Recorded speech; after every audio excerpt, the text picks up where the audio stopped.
Maman, je n'en peux plus. Je suis à bout. Je ne sais même plus sur quel côté dormir. Mon ventre me pèse. Maman, je vais accoucher où? Je vais avoir mon bébé entre les mains où? Je suis fatiguée. Est-ce que tu n'as pas des astuces pour déclencher rapidement l'accouchement? Si toi aussi tu as cliqué sur cette vidéo, ça veut dire que tu es peut-être dans cette même situation. Donc tu cherches des astuces pour accélérer l'accouchement. Tu es au bon endroit parce qu'aujourd'hui nous allons parler des astuces naturelles pour déclencher l'accouchement et avoir un accouchement rapide et facile. Nous en parlons dans quelques secondes.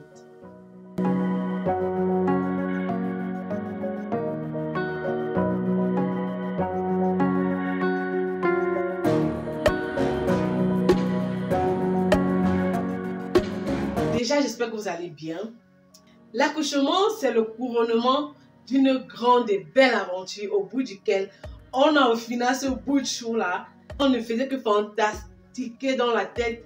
Il aura les yeux de papa ou de maman. Est-ce qu'il aura les cheveux? Est-ce que... Et cette phase-là se fait beaucoup attendre par les mamans qui sont déjà à terme. Ouh là là. Donc, c'est déjà...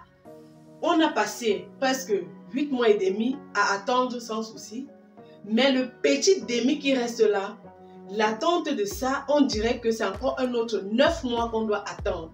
Donc nous sommes tellement impatients. Et aussi parce que vraiment, on n'a plus de force. Donc le ventre pèse, le corps pèse. L'inconfort de ça, comme on dit dans notre pays, l'inconfort de ça. On veut juste avoir notre bout de chou entre les mains. Et pour cela, on cherche tout genre d'astuces. Je sais de quoi je parle parce que j'ai fait jusqu'à 2 grossesses. Mon dernier, il a fait à peine 1 an. Je sais de quoi je parle. Donc, je vous comprends mes mamans. Mais déjà, j'aimerais préciser que ne faites aucune astuce avant d'être au moins dans votre 38e semaine. Parce que vous pouvez déclencher de fausses contractions. Parce que oui, il y a des fausses contractions. Donc, ça vous fait souffrir pour rien. Vous souffrez, mais ce n'est pas les vraies contractions. Donc, vous n'allez pas accoucher. Au pire des cas, vous allez faire bébé naître prématuré ou même mort-né. Est-ce que ça vaut la peine? Non. Et aussi, s'il vous plaît, faites attention avec toutes ces astuces que vous voyez sur le net et tout et tout. Voilà pourquoi je vous dis aussi à chaque fois, quand vous suivez mes vidéos, allez aussi faire vos recherches, recueillez aussi des témoignages autour de vous et complétez aux informations que je vous donne dans mes vidéos. Mais les informations que je vous donne dans mes vidéos, je prends la peine vraiment de les vérifier, donc de prendre des avis, d'aller fouiller sur les forums et tout. Donc, je fais beaucoup de recherches avant de vous passer le message. Et je vous mets aussi mon expérience personnelle. Vous voyez. Mais s'il vous plaît, n'essayez pas tout et n'importe quoi. Parce que vous n'avez pas attendu tout ce temps pour venir gâter vers la fin. Non, s'il vous plaît. Mais avant d'entrer dans le vif du sujet, je vous invite à aimer la vidéo, à vous abonner pour rejoindre la famille, activer la cloche pour recevoir les notifications à chaque fois que je poste une nouvelle vidéo. Pour les astuces, je vais commencer d'abord par les astuces que moi-même j'ai essayées et enfin je vais terminer par des astuces que j'ai recueillies des différents témoignages et sur des forums. Tout premier, avant de commencer, la prière. Pour celles qui sont croyantes, s'il vous plaît, ne négligez pas la prière. Donc, mettez votre accouchement en prière et vous verrez que tout va bien se passer. Parce que c'est souvent vers la fin comme ça qu'il y a trop d'attaques. Vous savez, c'est vers la fin comme ça qu'il y a trop de mauvaises choses. Et aussi, s'il vous plaît, évitez aussi de trop rester sur les réseaux sociaux à regarder des mauvaises nouvelles. Je ne sais pas pour vous, mais pour moi, quand je suis toujours à la fin de ma grossesse, je ne sais pas. On dirait que dès que j'ouvre les réseaux sociaux, surtout Facebook, dès que j'ouvre, je tombe tout simplement sur les mauvaises nouvelles. J'évite même de parler parce que je ne veux pas vous faire peur. S'il vous plaît, si vous ouvrez aussi vos réseaux sociaux, vous tombez sur ce genre de nouvelles, pardon, scrollez directement, donc traversez. Parce que vous n'avez pas besoin de stress ou de mauvaises nouvelles, d'ondes négatives pour la fin de votre grossesse. Non. Mettez votre délivrance en prière. Mettez votre fin de grossesse en prière. Mettez toute votre grossesse en prière. Donc, que tout se passe bien. Que tout se passe bien. Que maman accouche bien. Qu'elle soit en santé. Que bébé soit en santé. Qu'il rentre à la maison. Qu'il soit en santé. C'est tout ce que je vous souhaite.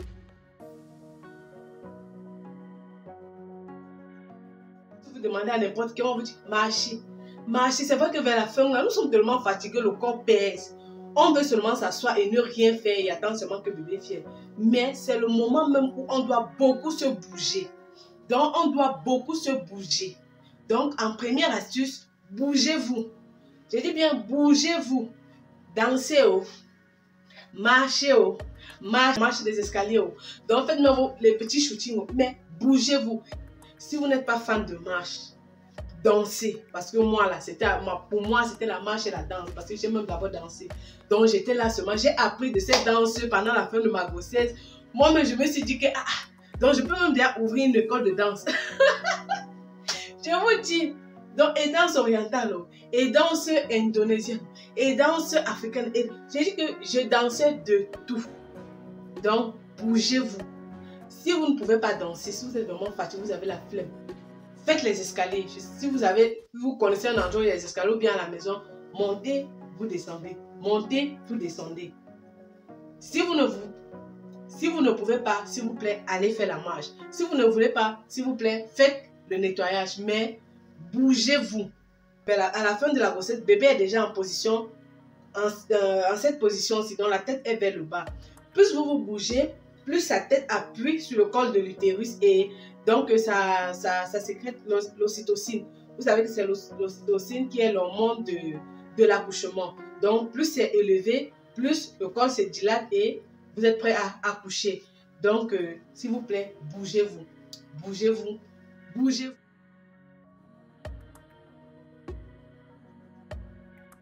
La deuxième astuce, vous pouvez faire la marche de canard ou bien la position accroupie. Donc, si je trouve une photo, j'essaierai de vous mettre là. Donc, vous vous accroupissez. Je ne sais pas, quand on était petit, il y a un style de jeu qu'on aimait faire là. On s'accroupit et on saute comme ça là. On saute comme ça, on saute comme ça. Bon, je ne vous dis pas de sauter, mais au moins, accroupissez-vous. Si vous pouvez même faire les pas, étant accroupi comme ça là, vous faites les pas. Ne vous moquez pas de moi. Vous allez me dire. Donc, vous accroupissez et vous faites les pas, vous avancez. Vous avancez un peu comme en pas de canard, comme on dit souvent. Vous avancez, vous vous retournez. Vous faites, vous retournez. Vous faites. Donc, vous allez voir, ça paye. C'est vrai que sur le moment quand vous faites, vous vous sentez un peu ridicule. Vous vous sentez un peu ridicule, mais bon, c'est pour la bonne cause. Et en plus, vous êtes à la maison, donc il n'y a pas de quoi avoir honte. Donc, vous devez rester beaucoup en position accroupie et faire une marche de canard. Vous allez voir, ça a toujours pour but de faire en sorte que bébé puisse faire la pression sur le col de l'utérus. Deuxième astuce, je vais vous parler des dates. Des dates. Je vous mets une photo là. Mangez les dates. Pour les dates, il n'y a même pas trop de restrictions. Vous pouvez même commencer, même dès le début de votre grossesse. Voilà. Mais quand vous entamez déjà votre 38e semaine, j'ai bien dit, toutes les astuces commencez à partir de la 38e semaine. Parce qu'au moins, déjà à partir de cette 38e semaine-là, si bébé arrive, bébé ne sera plus prématuré. Vous voyez. Donc, commencez à manger des dates, même 6 par jour. On dit de commencer par 6 par jour. Ça veut dire 2 le matin, 2 à midi et 2 le soir. Au fur et à mesure que les semaines augmentent, vous pouvez augmenter un. Vous pouvez augmenter un. Donc, ça vous donne même de l'énergie.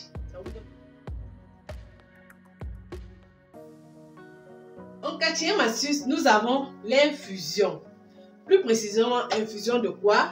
Infusion de feuilles de framboisier et des clous de girofle. Donc, vous faites infuser les feuilles de framboisier, vous ajoutez quelques grains de clous de girofle à l'intérieur, vous laissez infuser et après, vous buvez. Donc, vous faites ça le matin et le soir. Pour moi, précisément, je n'ai pas bu les feuilles de framboisier parce que je n'en avais pas. Moi, je buvais directement l'eau au clou de girofle, dans l'infusion de clous de girofle. Mais si vous avez des feuilles de framboisier, s'il vous plaît, si vous avez la possibilité de l'avoir, s'il vous plaît, consommez-le parce que j'ai aussi vu beaucoup d'avis positifs à cet effet. Dans ces infusions, vous pouvez rajouter aussi du miel. Vous savez que quand une femme est enceinte, on l'interdit de consommer du miel parce que ça peut provoquer une fausse couche. Mais déjà, vers la fin de l'accouchement, puisque vous voulez vite accoucher, dans vos infusions, n'hésitez pas à ajouter du miel.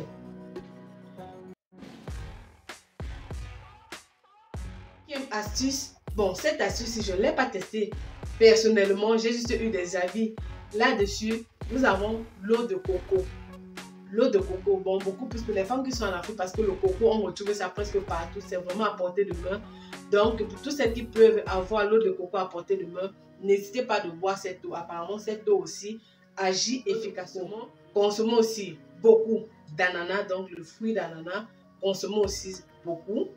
Donc, eau de coco, fruit d'ananas. Vous en consommez beaucoup, ça va aider aussi à déclencher l'accouchement.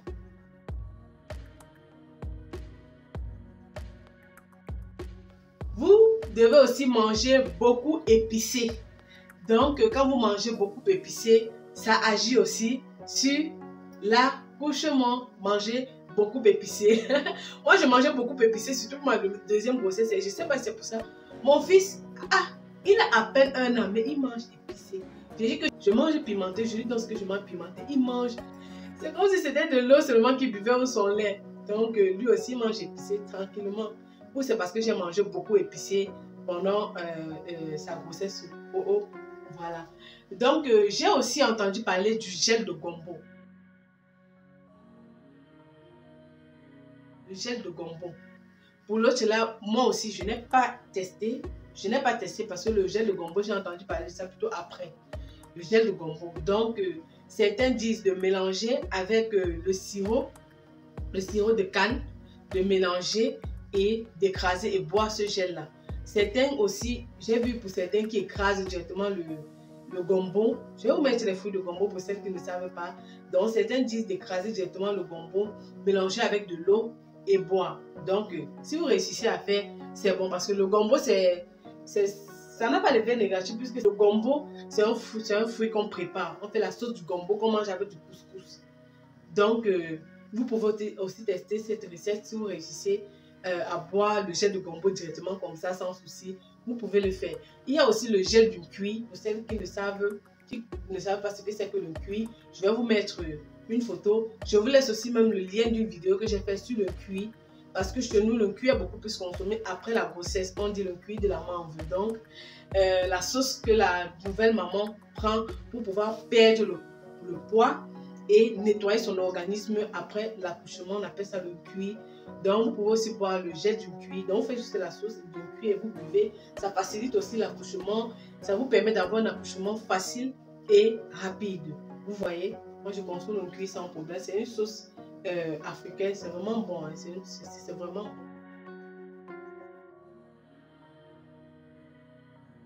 Nous avons aussi l'huile de ricin. Par contre, pour l'huile de ricin, j'ai été tentée de tester cela, mais je me suis encore abstenue. C'est vrai, j'ai vu beaucoup de vidéos qui parlaient de l'huile de ricin, donc comment elles ont consommé l'huile de ricin, et le lendemain, elles ont accouché. Donc, vous pouvez même consommer de l'huile de ricin, et quelques heures après, directement, vous êtes en route pour aller accoucher.